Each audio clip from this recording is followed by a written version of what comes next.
What's good, y'all? The Ableton Push came out today, and I was in no hurry to make a video about it, but I do think I have some interesting thoughts.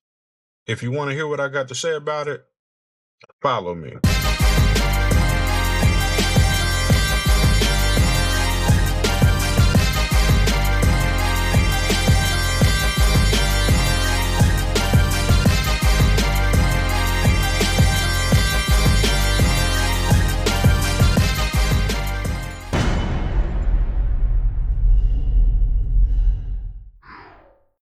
Yes, the Ableton Push 3 is out. We've all seen it. We've all had a chance to soak it in. And here's some of my thoughts about it. When I first saw it, I thought to myself, the competition is now serious. My first initial thought, the Akai Force, dead. As much as I know people like it, the Akai Force does have some limitations. It only has 2 gigabytes of RAM, but on the plus side, as of right now, the Akai Force can still do some things that the Ableton Push cannot do currently, like the Akai Force Arranger. The Ableton Push does run a full version of Ableton, but it does not have the ability to use the Arranger. But I guarantee you that is subject to change in the near future. Now, right now, currently, the Akai Force is about $1,300. The Ableton Push 3, if you get the standalone version, is $2,000, which is about $700 more. Now, I've seen a lot of people that were excited,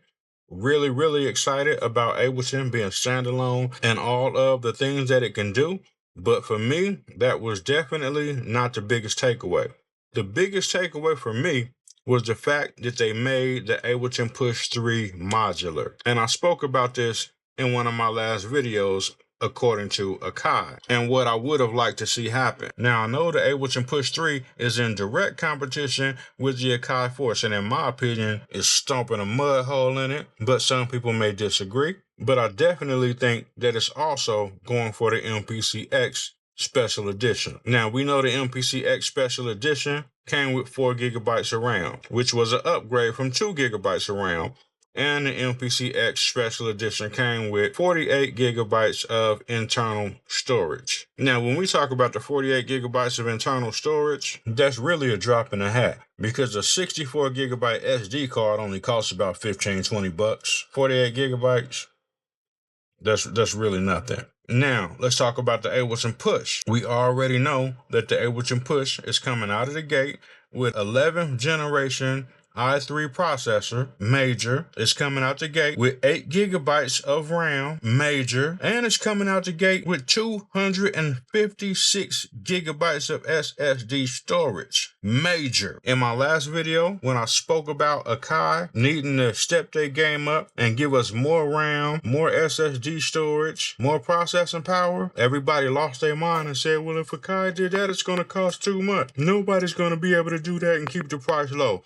Ableton said, hold my beer. Because not only did they give you everything that people was asking for, they also gave you the ability to upgrade it. Eventually, you might be able to take this i3 out and swap it for an i9 and make it really powerful. You might be able to take that 8 gigabytes of RAM out and swap it for 16 or 32. You can take that 256 gigabyte SSD out and put a terabyte or 2 terabytes or maybe even 4 terabytes in it and make it super ultra powerful. The only thing that Akai would still be winning at is the battery life if you compare it to a Live 2, which is 5 hours, compared to the 2.5 hours that are Ableton Push. But if you're looking at the MPC-1, the MPC-X, SE, even the MPC Kit 61, they don't have a battery. So that's kind of like a moot point, because regardless of the battery, the pure processing power that you're going to get with this new Ableton Push 3 is going to be massive. And like I said earlier, I bet any amount of money that eventually you're also going to see that Ableton Arranger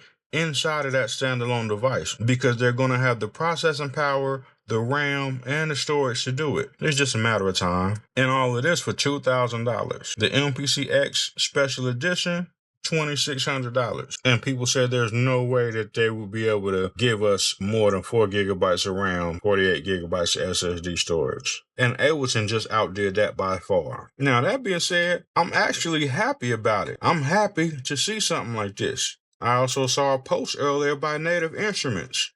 I'm pretty sure they're getting ready to come out with something that's going to be pretty massive too. The competition is getting stiff. So what does that mean? Akai is definitely going to have to step their game up. Otherwise, they're going to get left in the background. And that's something I personally don't want to see. I want them to step their game up, as I've said in previous videos. What do y'all think about this new Ableton Push? Is it going to bring some heavy competition? Do you think you're going to get it? I probably won't get it myself, but I definitely love what they're doing. Absolutely. I love what they're doing with this new Ableton Push. It's not up for speculation no more. It can be done. That's all I got for this video. Make sure y'all drop y'all's comments and let me know how you feel about it. As always, I'm out.